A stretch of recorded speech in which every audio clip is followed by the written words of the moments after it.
Good morning. Without planning ഒരു day ഉണ്ടാവും. അതാണ് ഇന്നത്തെ പ്രത്യേകത. അപ്പൊ തന്നെ ആദ്യമായിട്ട് വിത്തൗട്ട് പ്ലാനിങ് ആയതുകൊണ്ട് വേറൊരു സംഭവം കാണിച്ചു തരാം. അമ്മ രാവിലെ ഒരു പണി ചെയ്ത് വെച്ചിട്ടുണ്ട് കേട്ടോ. രാവിലെ സ്റ്റാൻഡിന്റെ അവിടെ വെള്ളമൊക്കെ ചവിട്ടി കമത്തി അവിടെ ഇരുന്ന സാധന സാമഗ്രികളെല്ലാം കുളവാക്കി ക്ലീൻ ചെയ്തിട്ട് നിൽക്കുന്ന നിപ്പാണ്. പുതിയ പേപ്പറൊക്കെ ഇട്ട് ടേബിളിൽ സെറ്റ് കേട്ടോ. അപ്പൊ ഇതാണ് നമ്മൾ ബ്രേക്ക്ഫാസ്റ്റ് ഒക്കെ കഴിച്ചു കേട്ടോ. ആ സമയത്ത് വ്ളോഗ് എടുക്കാനുള്ള ഒരു തോന്നൽ പോയില്ല. അത് കഴിഞ്ഞപ്പോഴാണ് ഫുഡ് അകത്ത് നിന്ന് വയറ് വീർത്തപ്പോഴാണ് കൊണ്ടിളവിയത്. അപ്പം വ്ളോഗ് എടുക്കാൻ വിചാരിച്ചു. പിന്നൊന്നും നോക്കിയില്ല, അങ്ങ് എടുത്തു. ഞാനിങ്ങനെ ഇരിക്കുന്നതെന്ന് വെച്ചാൽ നമുക്ക് ഇനിയിപ്പോൾ കിഴിയിടാനൊക്കെ വിളിക്കും. അപ്പൊ നമ്മൾ ആടയാഭരണങ്ങളൊക്കെ മാറ്റിച്ച് വേണം പോവാൻ. അപ്പൊ ഞാൻ എന്തായാലും ബ്രേക്ക്ഫാസ്റ്റ് കഴിക്കാതിരിക്കുന്ന മുമ്പേ അതൊക്കെ കഴിച്ച് മാറ്റി വെച്ചു. വേണം കഴിച്ചുകൊണ്ടിരിക്കുന്ന സമയത്ത് കഴിച്ചിട്ട് പെട്ടെന്ന് വരുമെന്ന് പറഞ്ഞ സമയം നമ്മൾ ഡിലേ ആക്കാന്ന് സടപടേന്ന് പോവാല്ലോ അന്ന് വിചാരിച്ചിട്ടാണ്. പക്ഷെ അവരൊന്നും വിളിച്ചില്ല. വേറെ സംഭവം. അപ്പൊ എന്തായാലും ഇങ്ങനെ ഇരിക്കുകയാണ്. ഇപ്പൊ മുടിയൊക്കെ പിടിച്ച് മണ്ടേ കെട്ടണം. കുറെ മുടിയുള്ളതുകൊണ്ട് നേരത്തെ പിടിച്ച് കെട്ടിയിട്ടില്ല. അത് സമയം എടുക്കും. ഏത് മനസ്സിലായില്ലേ? അപ്പം അമ്മ വന്ന് മുടി ഒന്ന് മേലെ പിടിച്ചിങ്ങനെ പിന്നി കെട്ടി തരണം. പേര് കണ്ടിട്ട് എവിടെയെങ്കിലും എന്തെങ്കിലും കണ്ടതായിട്ട് ഓർക്കുന്നുണ്ടോ? ഇടിയച്ച്. ഇത് ആക്ച്വലി നമ്മുടെ എക്കോ മൂവിയില്ലേ, എക്കോ, ആ മൂവിയുടെ സ്ക്രിപ്റ്റ് ആണ് കേട്ടോ ഇരിക്കുന്നത്. അപ്പോൾ നമ്മുടെ ഡോക്ടർ, നമ്മൾ ഈ ട്രീറ്റ്മെന്റിന് വേണ്ടി നിൽക്കുന്ന കാലത്തെ ഡോക്ടറിന്റെ അവരുടെ ഫ്രണ്ടൊക്കെയാണ് ഇത് പ്രൊഡ്യൂസ് ചെയ്തിരിക്കുന്നത്. അപ്പൊ അതിന്റെ സ്ക്രിപ്റ്റിന്റെ കോപ്പിയാണ്. അപ്പം ഇവരെല്ലാവരും കൂടി ഇരുന്ന് ആണ് അതിന്റെ കഥയും കാര്യങ്ങളൊക്കെ ഡിസ്കഷനും കാര്യങ്ങളൊക്കെ ആയിരുന്നു. അപ്പൊ അതിന്റെ ആദ്യത്തെ പേര് കുര്യച്ചനായിരുന്നു എന്ന് സാറ് പറയുമ്പോൾ ഞാൻ അറിയുന്നത്. പിന്നെ ഞാനത് മാറ്റിയത് എക്കോ ഒക്കെ ആക്കിയത്. അപ്പൊ അത് എന്റെ കണ്ടില് നമ്മുടെ മോഹൻ പോത്തനും എല്ലാം ഉണ്ട്.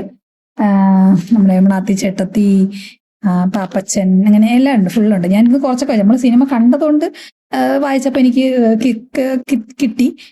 അല്ലാണ്ട് ആദ്യമായിട്ട് ഈ സ്ക്രിപ്റ്റ് വായിച്ചതുകൊണ്ടായിരിക്കും. അല്ലാണ്ട് നമുക്ക് സിനിമ കാണാത്ത ഒരാൾക്ക് സ്ക്രിപ്റ്റ് വായിച്ചു കഴിഞ്ഞാൽ ഒന്നും കിട്ടൂല, കിളി പോയിരിക്കും. ഇതെന്താണ് സാധനം, ഒരു വിചാരമില്ലാത്ത കുറച്ച് ഡയലോഗുകൾ എന്ന് മാത്രമേ നമുക്ക് തോന്നത്തുള്ളൂ. സംഭവം അടിപൊളിയാട്ടോ എന്നുള്ളത്. നമ്മുടെ ലാസ്റ്റ് ക്ലൈമാക്സ് ഒക്കെയാണ് വേണ്ട. നമ്മുടെ മലയുടെ മുകളിലിരുന്ന് ബൈനോക്കുലർ വെച്ച് നമ്മുടെ മ്ലാത്തി ചേട്ടത്തിയും പീയൂഷും കൂടെ ഒക്കെ ഇരിക്കുന്ന ആ സീനുണ്ടല്ലോ, അതിന്റെ സ്ക്രിപ്റ്റാണിത്. സമയത്ത് ഞാൻ ലൈഫിൽ ഫസ്റ്റ് ടൈം കണ്ടുകൊണ്ടായിരിക്കും ഒരു എക്സൈറ്റ്മെന്റ് തോന്നിയിട്ട് ഞാൻ വാങ്ങിച്ചു വെച്ച് കുറേയൊക്കെ വായിച്ചോട്ടെ. ഓക്കെ, അപ്പൊ നമ്മുടെ അമ്മ തട്ടിക്കമത്തി വെള്ളമൊക്കെ സെറ്റാക്കിയിട്ട് മുടി പോയി കെട്ടുവാണ്. അത് ഞാൻ കെട്ടിയാലും താഴോട്ടേ വീഴത്തുള്ളൂ കേട്ടോ. അപ്പൊ അതുകൊണ്ടാണ് നമ്മുടെ ഫോൺ കയ്യിലാണ്ടിരിക്കണം. അതാണ് ഇരുന്നത് ആട്ടം. അപ്പൊ അതേ സമയം 10 മണിയായിട്ടോ. അപ്പോഴത്തേക്ക് അവർ വന്ന് നമ്മളെ തെറാപ്പിസ്റ്റ് വിളിച്ചായിരുന്നു കിഴിയിടാൻ പോകാനായിട്ട്. അപ്പൊ നമ്മൾ അങ്ങോട്ട് പോവുകയാണ്. ഇതാണ് നമ്മുടെ പഞ്ചകർമ്മ തിയേറ്റർ. ഇതിനകത്ത് 2-3 ഇതുണ്ട്, തടിയിലുള്ള ഒരു കട്ടിൽ പോലെ ടേബിളുണ്ട്. ഇതാണ് എൻ്റെ ടേബിൾ കേട്ടോ. അപ്പോൾ ഞാൻ പോയി കിഴിയൊക്കെ ഇട്ടിട്ട് വരാം. ഇനി കുറച്ച് രാസനാടി പൊടിയൊക്കെ ഇട്ടോ നമുക്ക് ഉച്ചയിലിടണം. അപ്പൊ നമുക്ക് അതൊക്കെ ഇട്ടിട്ട് റൂമിലോട്ട് പോകാം. അപ്പൊ നമ്മുടെ ചോറ് വന്നിട്ടുണ്ട്. കോവയ്ക്കാണോ അമ്മ? കോവയ്ക്ക മെഴുക്ക് വരട്ടി, സാലഡ്, പിന്നൊരു തീയലാണോ തോന്നുന്നു. തീയൽ അല്ലേ? പിന്നെ രാവിലത്തെ ബ്രേക്ക്ഫാസ്റ്റിന്റെ ബാലൻസ് കറി ഇരിപ്പുണ്ട്. അപ്പൊ അതും കൂടി. അപ്പോൾ നമുക്ക് എന്തായാലും ചോറ് കഴിച്ചിട്ട് വരാം. ഓക്കെ, അപ്പൊ നമ്മൾ ചോറൊക്കെ ചോറ് കഴിച്ചു. ഇനിയിപ്പോ ചെറുതായിട്ടൊരു മയക്കമാകാമെന്ന് വിചാരിക്കുന്നു. ചില എവിടെയോ ഒരു ഉറക്കം വരുന്നു. അപ്പോ ചെറുതായിട്ടൊന്ന് മയങ്ങാം. അപ്പോൾ ഇന്നത്തിരി മതി, അല്ലെങ്കിൽ ഭയങ്കര ബോറായി.